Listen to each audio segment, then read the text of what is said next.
আল্লাহ পাক রাসূল আকরাম সাল্লাল্লাহু আলাইহি ওয়াসাল্লাম জনাবে মুহাম্মদ রাসূলুল্লাহ সাল্লাল্লাহু আলাইহি ওয়াসাল্লাম পৃথিবী থেকে বিদায় যখন নিয়ে যাবে, এমন সময় অসুস্থ হয়ে পড়ল। এমন সময় জুমার নামাজে খুতবা দেওয়ার সময় লাঠির উপর ভর করে যখন খুতবা দিচ্ছিল, জনাবে মুহাম্মদ রাসূলুল্লাহ সাল্লাল্লাহু আলাইহি ওয়াসাল্লাম বলল, আল্লাহর এক প্রিয় বান্দাকে জাগতিক সম্পত্তি দিতে চেয়েছিল, কিন্তু সেই জাগতিক সম্পত্তিকে অপেক্ষা করে আল্লাহর সাথে দিদার করতে সে বেশি পছন্দ করে। কেউ কিছু বুঝলো না। আল্লাহর নবী বলল, ও সাহাবীরা শুনে রাখো, আল্লাহর এক বান্দাকে আল্লাহ পাক বলেছিল, সে যদি উহুদ পাহাড় স্বর্ণ আকারে চায় স্বর্ণ আকারে দেওয়া হবে। সে যদি বদরের ময়দানে এরকম করে অ্যাকশন নিতে চায়, কাফেরদের প্রতি অ্যাকশন নিতে চায়, আল্লাহর ফেরেশতা সে অ্যাকশন নেবে। যা কিছু চেয়েছিল আল্লাহ তা কিছু দিতে চেয়েছিল, কিন্তু সে জাগতিক সম্পত্তিকে অপেক্ষা করে আল্লাহর দিদার করতে বেশি পছন্দ করে।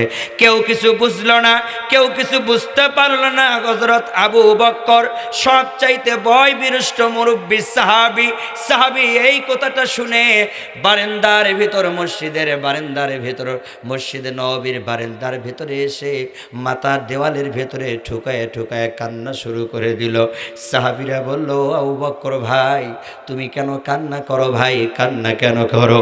আবু বকর বলল, তোমরা কি জানো না আল্লাহর নবী মেম্বরে উঠে কি বলল? তোমরা কি জানো না আল্লাহর নবী তো তোমাদেরকে বলল, জাগতিক সম্পত্তি এক বান্দারে আল্লাহ পাক দিতে চেয়েছিল, কিন্তু সে আর জাগতিক সম্পত্তি নিতে চায় না, আল্লাহর সাথে দেখা সাক্ষাৎ করতে চায়। এত তোমরা কোনো কিছু বুঝতে পারলে না। আমি বুঝতে পারলাম আল্লাহর নবী থেকে আমরা ইতিম হতে চলছি, আল্লাহর নবীকে আর পাবো না। আল্লাহর নবী অসুস্থ অনুযায়ী বলল, জাগতিক সম্পত্তি একজন আল্লাহর বান্দাকে দিতে চেয়েছিল, আসমানের নিচে জমিনের উপরে কেউ নাই, জাগতিক সম্পত্তি আল্লাহ তাআলা তারে দেয় এক মুহাম্মদ রাসূলুল্লাহ সাল্লাল্লাহু আলাইহি সাল্লাম ছাড়া। হযরত আবু বকর কান্না করে, আল্লাহর নবী সাহাবী এত কান্নাই ভেঙ্গে পড়ল। সবচাইতে বেশি কান্না করে হযরত বেলাল যখন কান্না করে, আবু বকর বলল, ভাই দেখো তোমরা সাহাবীরা শুনে রাখো, আল্লাহর হাবিব থেকে আমরা ইতিম হতে চলছি। আসরের অন্তের সময় যখন চলে আসলো, আযান এখন দিতে হবে, আযান এখন দিতে হবে। এলোমেলো করেন না ভাই, আযান এখন দিতে হবে। এমন সময় সবচাইতে বেশি কান্না করে আবু বকর, তারপরে কান্না শুরু করে দিল হযরতে বেলাল এত কান্না করে, কান্না দেখে অন্য সাহাবীরা বলে, ও বেলাল তুমি এত কান্না করো কেন? বেলাল বলে, প্রত্যেকটা দিন আমি আযান দিয়েছি, নবী এসে আমাদের নামাজ সমাপ্তি করেছে, কিন্তু আজকে আযান হবে, আমি নবী পাবো না। বেলাল কান্না শুরু করে দেয়। বেলাল আর আযান দিতে পারে না। অনেক কষ্ট করে অন্য সাহাবী আযান দিল। রাসূল আকরাম সাল্লাল্লাহু আলাইহি সাল্লাম ঘরের ভিতর থেকে বলে, আয়েশা এখন কোন সময়? রাসূল আকরাম সাল্লাল্লাহু আলাইহি সাল্লামের পরিবার বলে, ইয়া রাসূলুল্লাহ, ইয়া হাবিবাল্লাহ, এখন তো আসরের সময়, আপনার প্রত্যেক মাঝে মধ্যে জ্বর হয়, কিন্তু আপনি এত অসুস্থ হয়ে পড়েন না। হযরত আয়েশাকে বলে, আয়েশা শুনে রাখো, এখন আমার যাবার সময়, এখন আমি পৃথিবীর থেকে বিদায় নিয়ে চলে যাব। এখন কোন সময়? আয়েশা আবারও বলে, এখন তো আসরের জামাতের সময়, সালাতের সময়। আয়েশারে বলে, আয়েশা ঘরের দরজাটা খুলো। আয়েশা ঘরের দরজা খুলে দিল। এমন সময়ে রাসূল আকরাম সাল্লাল্লাহু আলাইহি সাল্লামের মেয়ে ফাতেমা বেশি কান্না করে। রাসূল আকরাম সাল্লাল্লাহু আলাইহি সাল্লাম বলে, মা তুমি আর কান্না করো না, পৃথিবীর অনেক কষ্ট সহ্য করছি, তুমি মা হয়ে যদি কান্না করো আমি সহ্য করতে পারি না। রাসূল আকরাম সাল্লাল্লাহু আলাইহি সাল্লাম ও তার মেয়েকে ফাতেমাকে কানে কানে একটি কথা বলল। কোথার কথা হলে এইটা, ফাতেমাকে বলল, ফাতেমা কান্না করো না, এই পৃথিবীর থেকে বিদায় নেওয়ার পর তোমার সাথে সবার প্রথমে তোমার সাথে আমার সাক্ষাৎ হবে, বলুন সুবহানাল্লাহ। সাক্ষাৎ হলে এই রাসূল আকরাম সাল্লাল্লাহু আলাইহি সাল্লাম মারা যাবার পর সেই গোষ্ঠীর ভিতর থেকে সবচাইতে মারা গেছে আগে ফাতেমা, কথা বলেন ঠিক কিনা? রাসূল আকরাম সাল্লাল্লাহু আলাইহি সাল্লাম আয়েশাকে বলল, আয়েশা ঘরের দরজাটা খোলো, ঘরের দরজা খোলা হলো। রাসূল আকরাম সাল্লাল্লাহু আলাইহি সাল্লাম বললে, একটা পানির পাত্র নিয়ে আসো। একটা পানির পাত্র নিয়ে আসা হলো। বারবার রাসূল হাত দেয়, আবার জিভার মধ্যে দেয়। আয়েশা বলে, নবী আপনি এত কষ্ট পান কেন? আয়েশারে বলে, জানো না ওই মালাকাল মউত কিছুক্ষণ পরে ঘরে চলে আসবে। আগন্ত একটি ফেরেশতা চলে আসলো, জিবরাইল আমিন মালাকাল মউতের সঙ্গে চিঠি বাহনকৃত একটি ফেরেশতা আসলো। জিবরাইল আমিন এসে বলতেছে, হালান সাহালান মারহাবা ইয়া রাসূলুল্লাহ ইয়া হাবিবাল্লাহ, এমন একটি আমি ফেরেশতা নিয়ে এসেছি যেই ফেরেশতাটা কারো ঘরে ঢুকলে কোনো হুকুম নিতে হয় না। রাসূল আকরাম সাল্লাল্লাহু আলাইহি সাল্লাম বলছে, আমি জানি তুমি কোন ফেরেশতা নিয়ে এসেছো, মালাকাল মউত তুমি ফেরেশতাকে নিয়ে এসেছো। রাসূল আকরাম সাল্লাল্লাহু আলাইহি সাল্লাম জিবরাইল আমিনকে বলে, জিবরাইল আমিন তুমি বলো কেন তুমি এসেছো, কি কথাবার্তা বলতে এসেছো? জিবরাইল আমিন এসে বলে, ইয়া রাসূলুল্লাহ ইয়া হাবিবাল্লাহ, আপনি যদি যাইতে চান তাহলে মালাকাল মউত ঘরের ভিতরে আসবে, আপনি যদি যেতে না চান মালাকাল মউত ঘরের ভিতরে আসবে না, আপনার হায়াত বৃদ্ধি করবে। আল্লাহ রাসূল সাল্লাল্লাহু আলাইহি সাল্লাম বলছে, 2 দিন আগে এবং 2 দিন পরে তবু তো মালিকের কাছে হাজির হইতে হবে, কথা বলেন ঠিক কিনা? মালাকাল মউতকে বলা হলো, মালাকাল মউতের আগন্ত যেই ফেরেশতা ছিল চিঠি বাহনকৃত জিবরাইল আমিনকে বলা হলো, জিবরাইল ওই ফেরেশতা ঘরের ভিতর আসতে দাও। ঘরের ভিতরে এসে মালাকাল মউত আল্লাহর নবীকে সালাম দিল। সালাম দেওয়ার সঙ্গে সঙ্গে আল্লাহর নবী বলে, ও মালাকাল মউত ফেরেশতা, তোমার কাছে একটা অনুরোধ করি।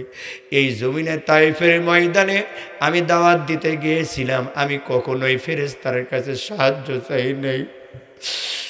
মালাকাল মউত তোমার কাছে একটি কথা বলি, খন্দকের যুদ্ধে গিয়েছিলাম, উহুদের যুদ্ধে গিয়েছিলাম, আরাফাতের ময়দানে জিবরাইল বলেছিল আমার পাখাগুলো দিয়ে ওই কাফিরদেরকে শেষ করব, আপনি আমারে হুকুম দেন। আমি কখনোই পাখাগুলো দিয়ে ওই কাফেরদের মারার জন্য আদেশ দেই নাই। ও মালাকাল মউত তোমার কাছে একটা আরজি জানাই, একটা অনুরোধ জানাই। মালাকাল মউত বলল, হুজুর বলেন। এই পৃথিবীর কারো ঘরে ঢোকার সময় আমি কোনোদিন হুকুম নেই নাই, কিন্তু আপনি একটি মহব্বতের মানুষ, আল্লাহর প্রিয় হাবিব, আপনার ঘরে ঢুকতে আমি হুকুম নিলাম। ইয়া রাসূলুল্লাহ ইয়া হাবিবাল্লাহ, আপনি বলেন।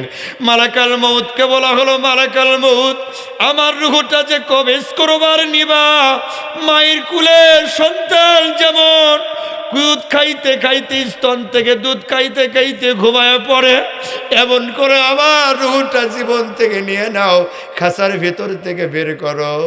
মালাকাল মউত বলল, ইয়া রাসূলুল্লাহ ইয়া হাবিবাল্লাহ, আপনার পরে এবং আপনার আগে জীবনও এত সুন্দর করে আরামদায়ক করে কারো রূহটা বের করে নি। আল্লাহু বিল্লাহির কসম দিয়ে বলে আপনার সাথে আমি বেয়াদবি করতে পারবো না। আপনি তো একটা নিষ্পাপ শিশুর মতো নবী, আপনার সাথে কেমনে করে সৎ আচরণ না করি, আপনাকে কেমনে করে কষ্ট দেই। মালাকাল মউতকে বলল, মালাকাল মউত তুমি তোমার কাজ শুরু করে দাও, আজকে প্রিয় হাবিব দুনিয়া থেকে বিদায় নিবে। মালাকাল মউত হাতটা কলিজার উপরে রাখলো, রাখবার পরে পরে দেখা হলো মালাকাল মউতকে বলো, ও মালাকাল মউত মনে হয় হাতটা তুমি কলিজার উপরে রাখো নাই, উহুদ পাহাড় মনে হয় কলিজার উপর তুমি চাপা দিয়েছ। মালাকাল মউতের চোখ দিয়ে পানি অঝরে পানি পড়তেছিল। মালাকাল মউত আফসোসে পড়ে গেল। নবীও বলতেছে, মালাকাল মউত তুমি কাজ শুরু করে দাও। রাসূল আকরাম সাল্লাল্লাহু আলাইহি সাল্লাম মালাকাল মউত বলল, ইয়া রাসূলুল্লাহ ইয়া হাবিবাল্লাহ, আমার কাজ আমি শুরু করে দিচ্ছি। মালাকুল মউত যখন রুহটা ভিতর থেকে নিয়ে আসতেছিল, এমন সময় আল্লাহর হাবিব রাসূল আকরাম সাল্লাল্লাহু আলাইহি সাল্লামকে বলল, ও মালাকুল মউত, এই কষ্টগুলি কি আমার উম্মতদেরকে তুমি দিবা? মালাকুল মউত বলল, ইয়া রাসূলুল্লাহ, ইয়া হাবিবাল্লাহ, এর চাইতে বেশি কষ্ট দেওয়ার আদেশ আছে, আর এর চাইতে বেশি নির্যাতন করে আপনার রূহ, আপনার উম্মতের রূহগুলো বের করব। মালাকুল মউতকে বলা হলো, মালাকুল মউত, যত কষ্ট হয় আমারে দাও, কিন্তু আমার উম্মত রে তুমি কষ্ট দিয়ে রূহটা নিও না। মালাকুল মউতকে বলল, মালাকুল মউত, তুমি আমার উম্মাতকে কোনোদিন কষ্ট দিও না, আমার উম্মাতের কষ্টগুলি আমি সইতে পারবো না। মুসলমান ভাইরারে আমার, আল্লাহ রাসূল সাল্লাল্লাহু আলাইহি সাল্লাম বিদায়ের সময় সাহাবীদের রাসূল আকরাম সাল্লাল্লাহু আলাইহি সাল্লাম বিদায়ের সময় আয়েশাকে বলল, আয়েশা, ঘরের দরজা খোলো। ঘরের দরজা খোলা হলো, ঘরের দরজা বরাবরই মসজিদ নববীর ভেতরে চোখ পড়ল। আল্লাহর হাবিব বলল, এখন কি করতেছে আমার সাহাবীরা? এখন আমার সাহাবীরা কি করে? আল্লাহ রাসূল সাল্লাল্লাহু আলাইহি সাল্লামের স্ত্রী আয়েশা বলে, এখন আল্লাহর নবী আপনার উম্মতেরা সালাত আদায় করে, সালাত আদায় করতেছে। বলছে, আমার মাথাটা উঁচু করে ধরো, মাথাটা উঁচু করে ধরা হলো। আল্লাহর হাবিব মসজিদের নববীর দিকে চোখ দিল, দেখতে পেল উম্মতের ইমামতির কারণে নামাজ পড়তেছে, মুসল্লাই দাঁড়িয়ে নামাজ পড়ায় একজন ইমামতি করে, আর সমস্ত সাহাবীরা পাশে দাঁড়িয়ে দাঁড়িয়ে নামাজ পড়ে জামাত পড়তেছে। আল্লাহর নবী এই কথা, এই দৃশ্যটা দেখার পরে পরে কান্না শুরু করে দিল। আয়েশা বলল, ইয়া রাসূলুল্লাহ, ইয়া হাবিবাল্লাহ, আপনি নামাজের দৃশ্য দেখে এত কান্না কেন ভেঙে পড়লেন? আল্লাহর হাবিব বলল, দেখো, সুখের কান্না একটি হয়, দুঃখের কান্না একটি হয়। আমি যে বেঁচে থাকাকালীন এই নামাজের দৃশ্য দেখে মরতে মরতে পারতেছি, আমি শেষ পর্যন্ত নামাজের দৃশ্য দেখলাম, অতএব আমার বোঝা বাকি রইল না। আমার উম্মত যারা হবে তারা অসসালাত সালাত মা মালাকাত আইমানুকুম, নামাজ আমার উম্মতের নামাজ, আমার উম্মতেরা কিয়ামত পর্যন্ত দলে দলে যুক্ত হয়ে জামাতের সহিত নামাজ পড়বে। বলুন সুবহানাল্লাহ। আল্লাহর প্রিয় হাবিব বলল, দেখো ও জিব্রাইল, ও মালাকুল মউত, তুমি যা আমার উম্মতদেরকে এত কষ্ট দিবা, তবে হ্যাঁ, কেন তুমি কষ্ট দিবা?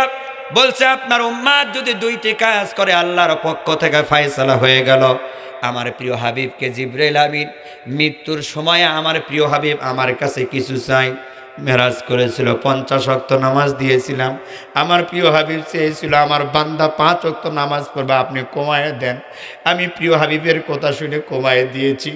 এই মৃত্যুর সময় আমার বান্দা, আমার রাসূলের বান্দার জন্য রাসূল যা চাবে আমি তাই দেব, আদা করলাম।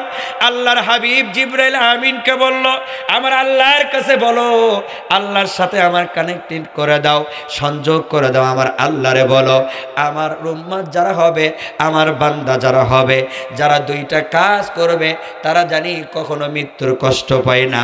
আল্লাহর পক্ষ থেকে ফয়সালা আসলো। আল্লাহর হাবিব সাল্লাল্লাহু আলাইহি সাল্লামকে জিবরাইল আমিন দ্বারা জানায় দিল, ও প্রিয় হাবিব, আপনি শুনে রাখেন, আপনি বুঝে রাখেন, আপনার বান্দা যদি দুইটা কাজ করে, আপনার বান্দার কবরে আযাব হবে না, মালাকুল মউত কষ্ট দিয়ে রূহটা নেবে না। আল্লাহর হাবিব বলল, সেই দুইটা কাজ কি?